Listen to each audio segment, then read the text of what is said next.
In July 2025, NBA YoungBoy stunned fans by quietly dropping MASA, Make America Slime Again. Without the usual months of build-up, he released the 30-track album on July 25th, 2025. There were no stadium billboards or big media tours, just a surprise release that immediately lit up social feeds. This stealth launch set the tone for a campaign built on shock and minimalism. The backstory goes as follows, and adds context.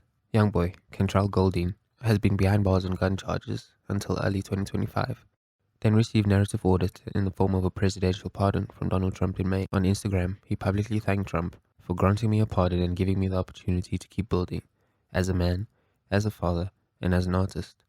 In the short order, he was a free man with a new narrative, fatherhood, redemption, and fresh music. By the time MASA dropped, YoungBoy had repositioned himself, not as a jailed rapper, but as a redeemed star, ready to share the truth. This is perception reframing in action, showing how narrative control can reposition an artist's brand. Yet his promo was surprisingly sparse. The album rollout featured only a few lead-ins, the single Top Tings on May 23rd, followed by video singles like Kickboxer, Over, and Diesel through June. Then on July 4th, he released a 6-track sampler as a teaser. 3 weeks later, MASA arrived in full. In other words, instead of aggressive publicity, YoungBoy offered just enough to tease fans and then let the music speak. This low-key tactic, a lean rollout rather than a full-scale marketing blitz, kept the audience hungry. This is scarcity marketing. Limited access builds demand, but critics argue the 6-track sampler built false anticipation, setting listeners up for disappointment with the bloated album. Or did it? Central to MASA's buzz was YoungBoy's trademark transparency. This is authenticity marketing. His lyrics continue the tradition of using albums as personal diaries. For example, on the track If You Need Me, he nonchalantly hints at family news. Me and Jazz on our third kid. Me and you just ran another lap. In context, this confirmed he's expecting his 13th child. A third with wife Jaslyn. He didn't make a big announcement, he slipped this detail into a verse. As rolling out notes, YoungBoy has consistently blurred the lines between his music and his life, using albums as confessionals. Fans immediately went into detective mode, poring over every line for clues. This candidness sets him apart. Listeners feel like insiders, because he lives in his songs. Then came the shock factor. MASA's title itself is a play on politics, a twist on Make America Great Again. YoungBoy didn't stop at wordplay. In the song XXX, he directly praises the president who pardoned him, rapping, "Whatever Trump doing is good for the youngins." It's a dramatic turn. Remember, he once rapped F Donald Trump in 2017. That reversal made headlines. These provocative moves, thanking Trump using a politically charged slogan, ensure that MASA grabbed media attention.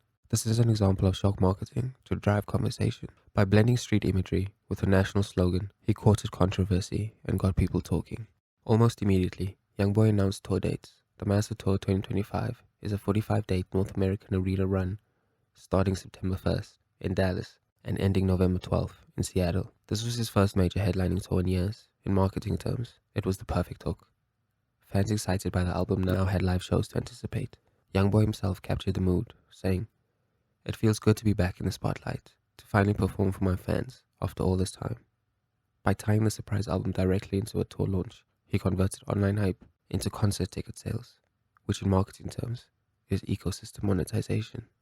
This strategy has parallels in pop marketing.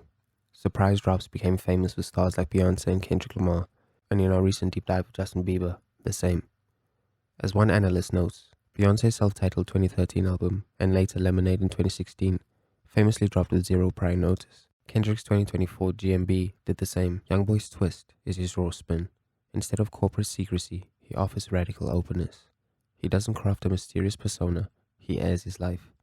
Rolling Out puts it well. His willingness to document his life publicly sets him apart in an industry built on image control. In other words, this marketing gambit might have flopped for a more guarded artist, but it feels genuine coming from YB. The results spoke volumes. MASA debuted at number 6 on the Billboard 200 with about 49,000 units. Streaming okay, but not great for YoungBoy. Solid numbers, given the stealth launch. Social media exploded. Memes ran the gambit, from congratulating to jokes. One fan joked that YoungBoy was drafting an NBA roster with all his kids. Hot New Hip Hop even stated that die-hard fans will spend the rest of 2025 putting the pieces together from the lyrics. In short, MASA became more than music. It seems to be a music moment, Every lyric drop and social post was poured over like breadcrumbs in a treasure hunt. However, some critics argued MASA suffered from album bloat. 30 tracks, many of them being filler. User reviews also range from confused to baffled awe. Consumer feedback suggests this is an example of overextension marketing, doing too much too fast, decreases overall impact. Here's the key takeaways. NBA YoungBoy's MASA rollout rested on 3 pillars. Number 1, transparency.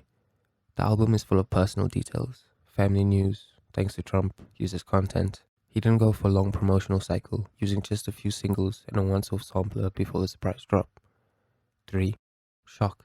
He leveraged controversy, an album title, riffing on MAGA, the rapid U-turn on Trump to fuel buzz. But on the other end, 1. Tracklist editing. Maybe he should have cut MASA down to 15 or 18 songs to avoid filler and improve flow. 2. Post-release narrative engagement. Instead of, if you don't come to my tour, don't bump me, use post-tour retrospectives, fan recognition stories, livestream breakdowns. This is fan-centric re-engagement, which broadens appeal. 3. Cross-channel storytelling. Use Instagram lives or curated interviews to bridge emotional lyric context. That's content layering, making the story extend beyond one release. 4. Selective shock versus clarity. If using political messaging, follow up with clarified public statements or interviews. It adds a bit to the consistent narrative. Now, I do understand a lot of these things out of YoungBoy's wheelhouse. He doesn't often do interviews, and I don't see giving input on the political climate something he will do more often in the future. However, he's always been open and never shies away from the camera. Well, at least his own. This formula clearly fit YoungBoy's brand.